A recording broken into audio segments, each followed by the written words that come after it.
لکه حدیث مبارک کې راځي نبی علیہ الصلوۃ والسلام د صحابه کرامو سره ناستو په دې دوران کې یو باندې صحابي راغی وی دا الله پاک پیغمبره په مؤمنانو کې هم داسې یو کس وي چې په جهنم کې به پروت وي او په جهنم کې به پاتې شي نبی علیہ الصلوۃ والسلام او فرمایلی وی نه داسې خو نشته دی ټول مسلمانان به جنت ته ځي ها یو مسلمان دی چې هغه ډیر اخر ته په جهنم کې پاتې کیږي هغه ډیر اخر ته پاتې کیږي صحابه کرام تاسو کوي د الله پاک پیغمبر دا کوم انسان دی چې په جهنم کې د ټولو نه اخر ته پاتې کیږي نبی علیہ الصلوۃ والسلام او فرمای وی په جهنم کې به یو کس وي او هغه به د الله ذکر کوي او په چغه چغه به لګي چې یا حنانو یا منانو یا حنانو یا منانو دا چغه به وي دا چغه به د جبرئیل علیہ الصلوۃ والسلام تر وګوش جبرئیل علیہ الصلوۃ والسلام به ووري چې د جهنم نه आवाज راځي او आवाज د الله د ذکر دی یا حنانو یا منانو دا आवाज الله ته आवाजونه کوي د جهنم نه نو جبرئیل علیہ الصلوۃ والسلام به د الله د عرش تلاندې په سجده پریوسی چې په سجده پریوسی سر به په سجده پروتي الله تبارک وتعالى به تو فرمای ارفع راسك یا جبريل اے جبريل سر اوچت کا جبريل علیہ السلام بسر اوچت کی چې سر اوچت کی الله تبارک وتعالى به تو فرمای جبريل ولې سن آشنا خبر وشو چې په سجده پریوته څه چلو شو جبريل علیہ السلام به تو فرمای الله یو आवाज می د جهنم نه واورېدو او ډېر په درد کې لګا دی او ډېر په تکلیف کې لګا دی او تا ته आवाजونه کوي چې یا حنانو یا منانو الله دا کس خو د جهنم نه روبا سکنه الله تبارک وتعالى ورته فرمای اے جبرئیل لاشه د جهنم چې کم داروغه دی چې دا غنو مالک ته او مالک ته وایا چې دغه سړی روبا سکم چې د یا حنانو یا منانو چغي وي جبرئیل علیہ السلام بلار شي داروغه ته به وي د الله تبارک وتعالى حکم دی چې په جهنم کې یو تن پروت یا حنانو یا منانو چغي وي هغه د جهنم نه روبا مالک په وي ټیک ته د جهنم چې کم داروغه دی بلار شي جهنم ته دی په جهنم کې اوګرځي خو دی به دغه کس پیدا نه کی حالانکه حدیث مبارک کی راضی وای داروغه د جهنم چې مالک چره وای د ته هر جهنمی داسې معلومي لکه څنګه مور خپل ته خپل بچي معلومي د مور خپل خپل بچي خطا کیږي نه خطا کیږي د جهنم چې کم داروغه مالک هغه ته هر جهنمی داسې معلومي خدای په جهنم کې اوګرځي دغه کس په پیدا نه کی نو دی به واپس راشي چې واپس راشي نو جبرئیل علیہ السلام ته وی جبرئیل زه خو پس ډیر وګرځیدم خو دغه سړی ما پیدا نه کو ځکه جهنم تازه سا اغسته دی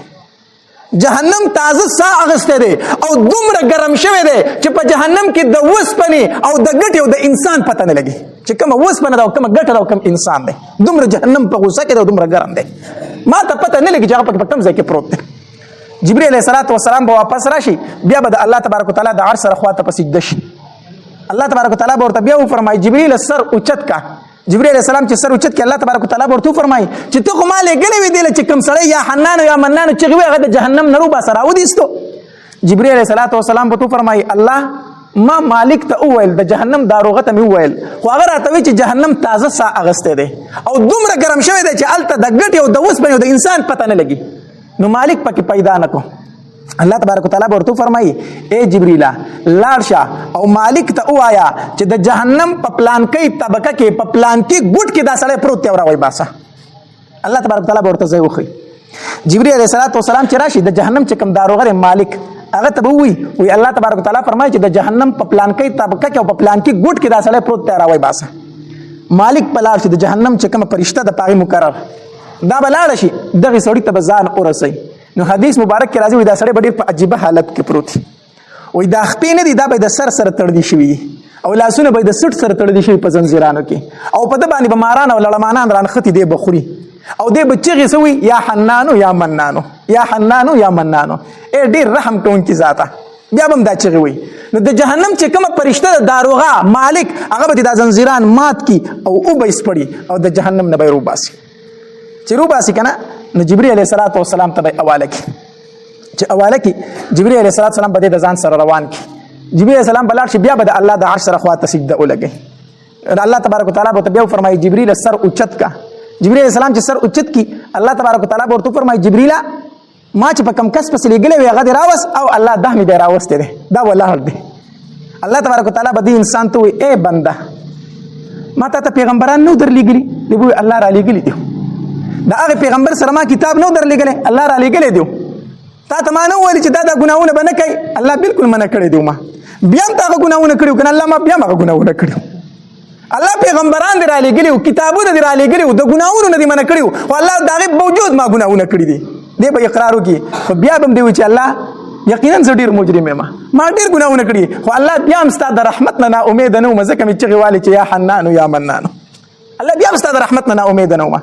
الله تبارک وتعالی به وفرمایي ای فرشتو تاسو هم ګواه شئ چې د کوم زما د رحمت امید ساتلی دی په دغې رحمت سره ما دی معاف کو